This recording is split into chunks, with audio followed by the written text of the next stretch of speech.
Praise the Lord. സ്നേഹമുള്ളവരെ, ദൈവത്തിൻ്റെ സ്നേഹം നാം രുചിച്ചറിയണം. പൂർവ്വകാലങ്ങളിൽ പ്രവാചകന്മാർ വഴി ദൈവം നമ്മുടെ പിതാക്കന്മാരോട് പല ഘട്ടങ്ങളിലും പല രീതിയിലും സംസാരിച്ചിട്ടുണ്ട്. യെശയ്യാ 44:10 കർത്താവ് അരുളിച്ചെയ്യുന്നു, മലകൾ അകന്നു പോയേക്കാം, കുന്നുകൾ മാറ്റപ്പെട്ടേക്കാം, എന്നാൽ എൻ്റെ അചഞ്ചലമായ സ്നേഹം നിന്നെ പിരിയുകയില്ല.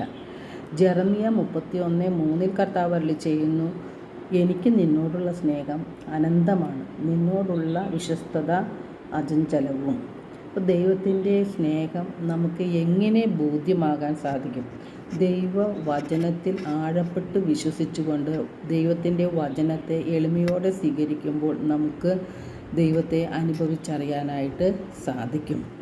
പാപാന്ധകാരത്തിൽ കഴിഞ്ഞിരുന്ന നമ്മെ രക്ഷിക്കുവാനായി നമുക്ക് നിത്യജീവൻ നൽകുന്നതിന് വേണ്ടി ദൈവം തൻ്റെ പുത്രനായ യേശുവിനെ ഈ ഭൂമിയിലേക്ക് അയച്ചു. ദൈവം തൻ്റെ പുത്രനെ ഈ ഭൂമിയിലേക്ക് അയച്ചത് ലോകത്തെ ശിക്ഷയ്ക്ക് വിധിക്കാനല്ല, പ്രത്യുത അവൻ വഴി ലോകം രക്ഷ പ്രാപിക്കാനാണ്. അത് യോഹന്നാൻ്റെ സുവിശേഷം 3:16-17 തിരുവചനങ്ങളിലൂടെ അത് വ്യക്തമാക്കുന്നുണ്ട്.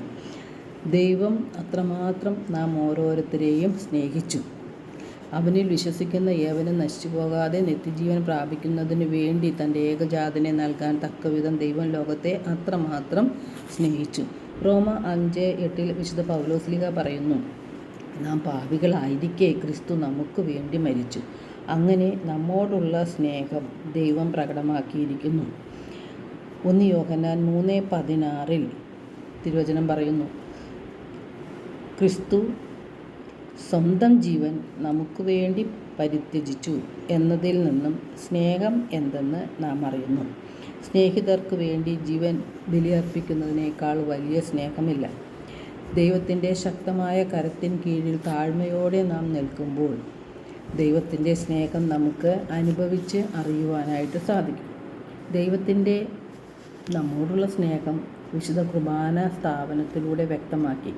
ഈശോ തൻ്റെ അന്ത്യത്താഴ വേളയിൽ നമ്മോടുള്ള സ്നേഹത്തിൻ്റെ ഉടമ്പടിയായി തൻ്റെ ശരീരവും രക്തവും പങ്കുവച്ച് നൽകുന്ന പരിശുദ്ധ കുർബാന സ്ഥാപിച്ചു.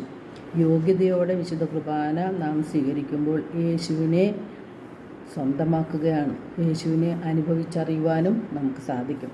നമ്മോടൊപ്പമായിരിക്കാൻ വേണ്ടി അപ്പമായി മാറി തിരുവോസ്തിയിൽ ഇന്നും യേശു ജീവനോടെ വസിക്കുന്നുണ്ട്. യേശു പറഞ്ഞിട്ടുണ്ട്, ലോകാവസാനം വരെ ഞാൻ നിങ്ങളോടുകൂടെ ഉണ്ടായിരിക്കും എന്ന്. യോഹന്നാൻ 14:18 യേശു പറയുന്നുണ്ട്, ഞാൻ നിങ്ങളെ അനാഥരായി വിടുകയല്ല, ഞാൻ നിങ്ങളുടെ അടുത്തേക്ക് വരും. യേശു പറയുന്നു, എന്നും നിങ്ങളോട് കൂടെ ആയിരിക്കുവാൻ മറ്റൊരു സഹായകനെ ഞാൻ നിങ്ങൾക്ക് നൽകും.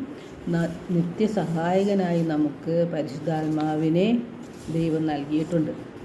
1 യോഹന്നാൻ 3:1 പരിശുദ്ധാത്മാവ് പറയുന്നു, കണ്ടാലും എത്ര വലിയ സ്നേഹമാണ് പിതാവ് നമ്മോട് കാണിച്ചിരിക്കുന്നത്. ദൈവമക്കളെന്ന് നാം വിളിക്കപ്പെടുന്നു, നാം അങ്ങനെ തന്നെയാണ് താനും.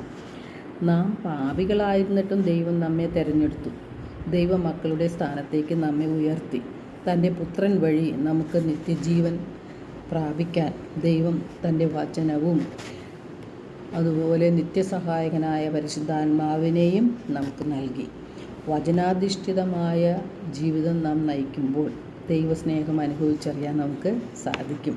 മരിച്ച് ഉത്ഥാനം ചെയ്തവനെങ്കിലും പിതാവായ ദൈവത്തിൻ്റെ വലത്തുഭാഗത്തിരുന്ന് നമുക്ക് വേണ്ടി ഇന്നും എന്നും മാധ്യസ്ഥം വഹിച്ചുകൊണ്ടിരിക്കുകയാണ്.